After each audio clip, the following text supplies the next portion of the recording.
forcefully, both at our National Caucus meeting and at the NEC, that we should allow every APC member to have a sense of participation, a sense of belonging, and a sense of ownership of whoever emerged through direct primaries. And because you believe that the slogan of our party is change, and you have launched a program in which you said, Mr. President, that this change should begin with you.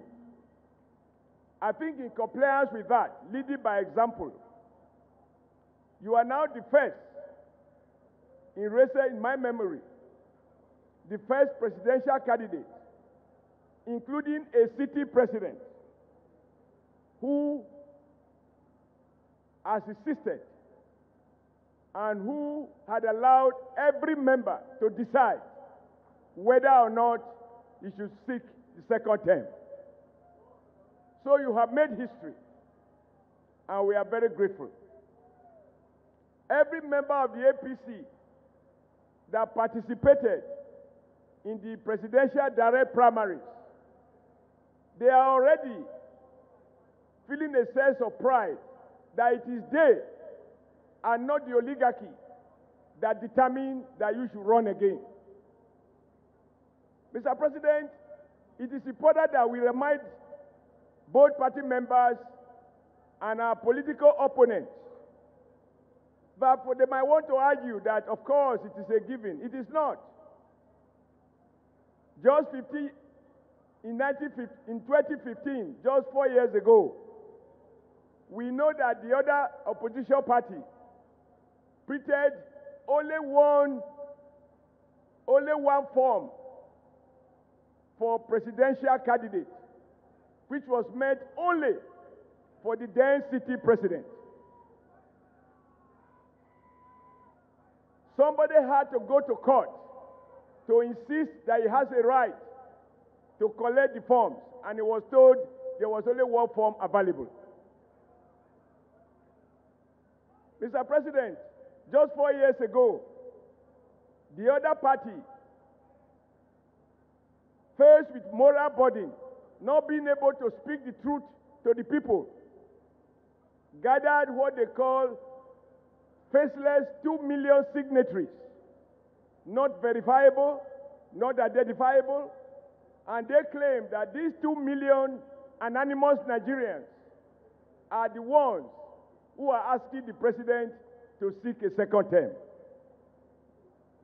So when I saw while you were away in New York on United Nations business, I saw Nigerians, ordinary APC members, queuing across the country to vote in full freedom to decide who should be our next candidate. Indeed, whether you should seek a second term. For me, that meant everything. But we have moved away from the era of hypocrisy, of deceit, of trying to wrestle with the truth and confronting the truth boldly. So today, the returning officer will share with you and with all our party leaders and members and increase all Nigerians the number of APC members who came out to vote to nominate our next presidential candidate. I want to thank all those members across the country who participated in this exercise. But Mr. President, this has been made possible because under 3 months of our assumption of office, the NWC insisted that we should reactivate our membership base and digitalize our membership register so that every member of the APC can, on his own, identify himself as a member of the All Progressive Congress. This membership register has been used to conduct elections across the country, which is why we can vouch for the integrity of most of the elections that have been concluded. And where there are disputes, we have credible basis to resolve those disputes.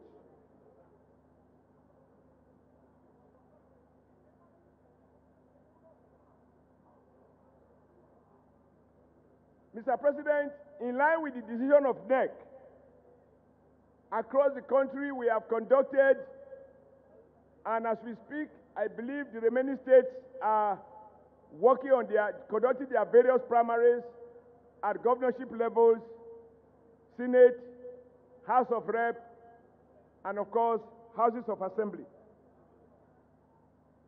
As of the time I left office, we have results of governorship candidates. Out of 36 states, we have results for 32. And I'm sure before tomorrow or in the next few hours, the remaining results will come in and we'll have the names of all the 36 governors nominated or governorship aspirants who are going to contest for governorship in their respective states.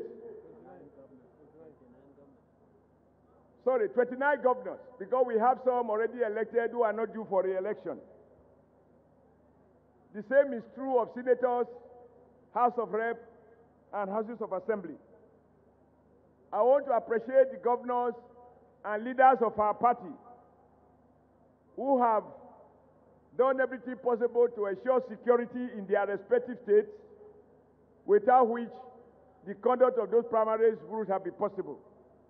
I'm also happy to report, Your Excellency, Mr. President, that these primaries have been largely peaceful, even though there have been isolated incidents of disruption here and there. But in all cases, the situation is under control.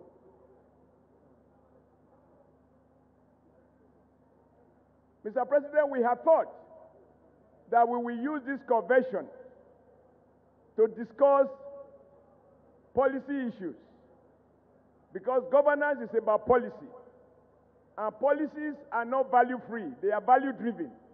They are necessarily biased. We must cautiously choose who wins and who pays. But because of the fact that tomorrow is the last date for conducting primaries, we realize that we don't have enough time, given the fact that most of our governors and party leaders and senators are understandably very much engaged in their respective states, working hard to ensure that, in collaboration with the electoral panel dispatched to various states, to ensure that the primaries are conducted in a conducive atmosphere.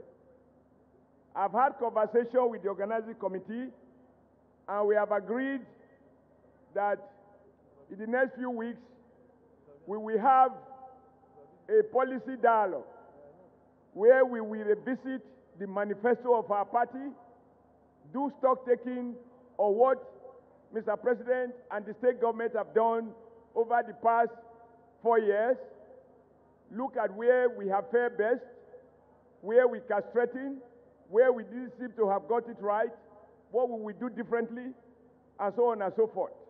I believe that the business of political party is not just to be a platform for electing and selecting candidates. It must be a robust platform for policy contestation and debate, so that when we speak of party supremacy, it is based on the fact that decisions and policies flow from the supreme organ of the party, which the National Convention represents. It is my hope, as usual, that we will have the full support of Your Excellency, Mr. President, and all our governors for us to have this policy dialogue, so that we can do serious reflection on our stewardship over the past 4 years, and looking at what we do next and what we do differently over the next 4 years.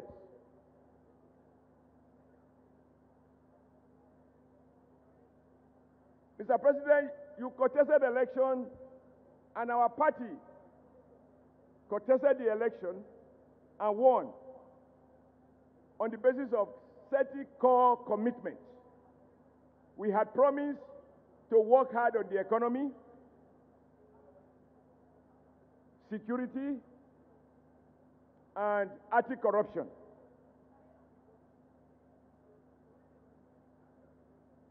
I'm sure a lot has happened, and under your leadership, We now have a clear-cut economic policy. We can't say, and nobody is going to argue, that we have arrived. But there is no doubt that under your leadership and direction, that a lot has been accomplished. As we speak, the Naira has reasonably stabilized. Sometimes we have seen it appreciating.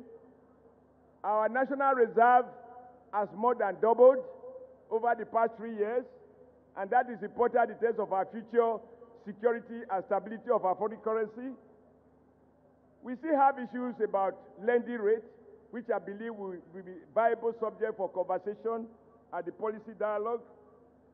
On security, we still have some challenges in some areas, but there is no question that a lot has been achieved. The insurgents, by whatever name called, Boko Haram, etc., they no longer have flag in any of the local governments in Nigeria. Mr. President, you took over out of 774 local governments in Nigeria. By the time Your Excellency took over, about 18 or 28 of those local governments were under the control of insurgents.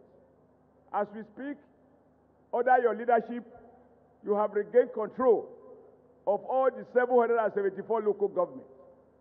This is not to suggest that once, every now and then, the insurgent does strike. Of course, they will continue to do so, and it will be gradual. The important thing is, under your leadership, our armed forces, I believe, are putting sufficient energy and commitment such that we have not had any general running away from battle.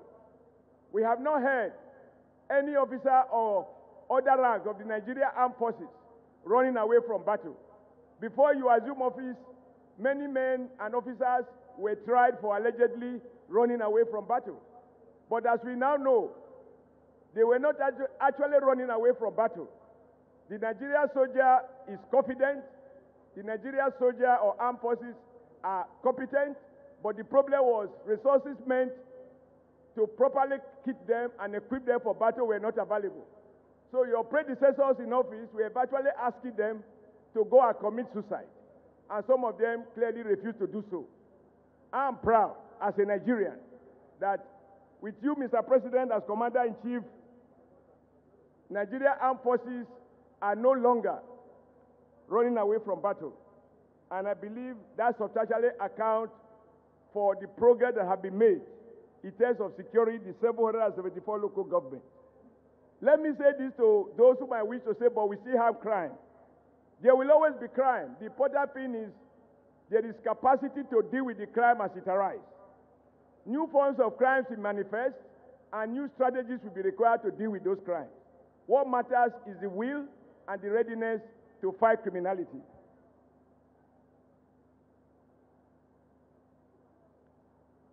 Mr. President, the key issue of all that you have done, and the one that has also become very controversial, is your anti-corruption fight. Those who are arrested and are put on trial are quick to point out or allege that the anti-corruption is selective. And they will argue that only members of the opposition are being persecuted. I have two responses to this. The first is that if a political party monopolized power for 16 years at the federal level and bleed the economy for 16 years, spent $16 billion for power, and we are more in the dark, spend hundreds of billions of dollars on roads, and we have more potholes across the country,